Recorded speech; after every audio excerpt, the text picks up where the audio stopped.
And I think one very important insight is that for many investors, it's not just about the risks in individual companies, but it's a risk for the totality of their whole portfolio, all the companies they've invested in.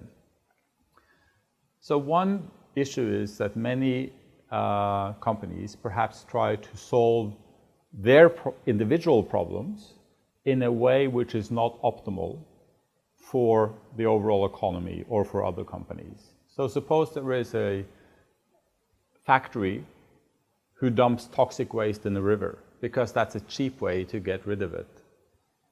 But if you're an investor, you own shares in that company, but you also own shares in other companies further down the same river who then have a problem because the water that they want to use for their production is polluted. So it's an example of how investors in many cases are much more concerned about the totality than the individual parts.